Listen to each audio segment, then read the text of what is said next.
على سيدنا محمد وعلى اله وصحبه وسلم. النهارده بقى يا جماعه احنا كام رمضان؟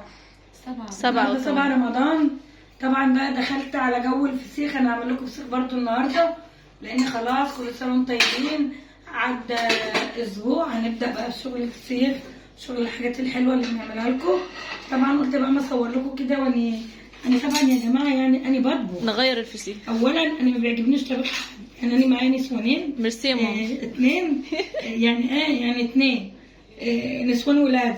طبعا هم بيطبخوا بس والله عمري ما شكرت لهم اكل. ميرسي يا ماما. عماله تقول لي ميرسي يا ماما. طبعا انا ببقى اعمل الاكل، انا بحب اكل بايدي. يعني انا ساعات بعمل في المحل، احيانا بعمل لهم حله محشي كده في المحل وبتعزمنا كلنا واعزمهم هناك في المحل. يعني انا بجيب لهم المحشي واقول لهم كل في المحل. بحب ان انا بس هم طابخين طبخ حلو النهارده اهو، عاملين والله حلو. يعني عاملين كفته وعاملين رز شكله حلو اهو، وعاملين عصير فراوله وشوربه ولحمه يا جماعه، لحمه. عاملين لحمه اهي. اللحمه غاليه والدنيا غاليه، وربنا يهونها على الناس كلها يا رب، ويجعلوا رمضان سعيد عليكم يا رب بحق جاه النبي. يجعلوا احلى رمضان عليكم وعلى المسلمين ويرخوا قوت المسلمين. وطبعا انا هنزل لكم بقى الفسيخ. اللي عايز مثلا عايز اوردر يا جماعه، انا بقول لكم اللي عايز اوردر فسيخ طبعا تقولوا لي احجز لكم، مش هحجز. انا اللي عايزه تطلب تقول لي انا عايزه 5 عايزه 10 عايزه 20، انا مش هحجز فسيخ. قولي لي وانا ابعت لك في التوقيت اللي احنا فيه. لكن الوقت داخل 10 رمضان، ابدا من 10 رمضان خلاص ما بقدرش ان انا لاني بيبقى عندي زباين ضغطة شغل وما بقدرش ارد على التليفونات. فاللي عايز فسيخ يطلبني، عايز 5 عايز 10 عايز 20. عندي فسيخ مستوي جميل، تاخدوه تعينوه في الفريزر وبيبقى بألف هنا وصحة. واللي عايز ياخد برضه، اللي عايز ياخد من الوقت اسعار غالية. وطبعا ما نبيعش زي حد، وطبعا الاذان بيدن. وكل سنه وانتم طيبين. وطبعا انا بحط على طب بفرشوا حاجه على الارض عشان نوريهم حتى ان احنا نفرش حاجه ناكل عليها. ايه الحفظه ايه؟ الناس بعرف ان احنا بينكتوا نكته العيد. طبعا انا في شقه ابني محمد. وطبعا لا هي هتبقى شقتي بقى قريب عشان هو يطلع فوق وانا هبقى كده. وطبعا انا بحب القعده البلدي يا جماعه زي ما انتم شايفين كده، بس كنت احط مره. هاتي يا بنتي مفرش في ايه؟ هاتي مفرش من بتاع الصفرا الطويل ده. ماشي. طبعا حطيت لكم معاه عصير. انا بقى حبيت اجيب لكم بنفسي اهو. انا بقعد ما بعملش حاجات من انت. انا بقعد ست الستات. انا لسه جايه من المحل دلوقتي قبل المغرب ب10 دقايق، لسه جايه الوقت اهو.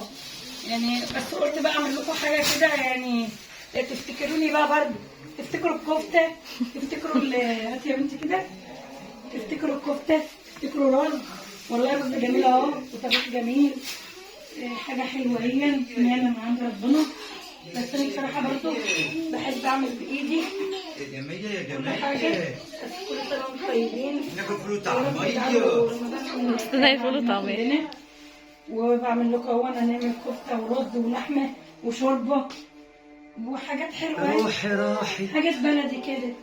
ما هو اصل احنا دلوقتي يا جماعه ماشيين ما نعملش اكل كتير عشان الاكل ده بيبور. ده اسمعوا نصيحه مني، ما تعملوش في رمضان اكل كتير. هو صنف واحد، رز ولحمه، رز وكفته، رز وبطاطس، مكرونه كده يعني. حتى العزومه ما تعملوش فيها كتير. انا باكل لان جربت العزومه عملت فيها اكل كتير بصراحه بعد وما نفعش. انما تاكلوا بقى حاجه على قد كده. يعني طبق الكفته والرز واللحمه ده رضا نعمه من عند ربنا، لازم نحمد ربنا عليها. هاتوا بتاع العزومه ناكلها. لازم نحمد ربنا عليها. هي اي حاجه في الايام اللي احنا فيها والله نحمد ربنا عليها. يعني حاولوا برضو احنا انا بعمل على نفسي كده. انا ماشيه للولاد برضو اقول لهم برضو وعاملين لي برضو عاملين كيكايه. انا اللي عاملاها. ايوه انا اللي عاملاها. دي مرات محمد ابني اللي طبخه، ومرات احمد عامله كيكه شكلها ما شاء الله عليها. هي شكلها حلو بقى. قمر كيكه قمر. كيكه قمر. والله جميله. ادوقها دوقي. لسه ما فطرتش. كيكه حلوه الف انا وصحه اهي. نعم. مين؟ خلاص يا اما ياسمين. خلص الفيلم صوري لا ما انا بعد الكيكه ايش عماله تموت عايزه تصور الكيكه قمر بتاعتها. كيكتي قمر. الكيكه بتاعتها قمر يا جماعه، ابقوا اطلبوها علشان تقول لكم وصفه. طبعا العيال ما شاء الله ولادي هم مصورين احسن. محمد قاعد ياكل الاول واحمد هينزل لسه. وكل سنه وانتم طيبين. كل سنة وانتم طيبين وعيد سعيد. السعيد. كل سنه وانتم طيبين. احمد هينزل ياكل برضه معانا. احمد بقى. دول احفادي يا جماعه. وطبعا تعالوا افطروا معانا. تعالوا افطروا معانا. كل سنه وانتم طيبين. وبعد كده انا هعمل لكم اكله حلوه بايدي داي وتتفرجوا عليها. كل سنه وانتم طيبين. واكل ايه الاول بقى؟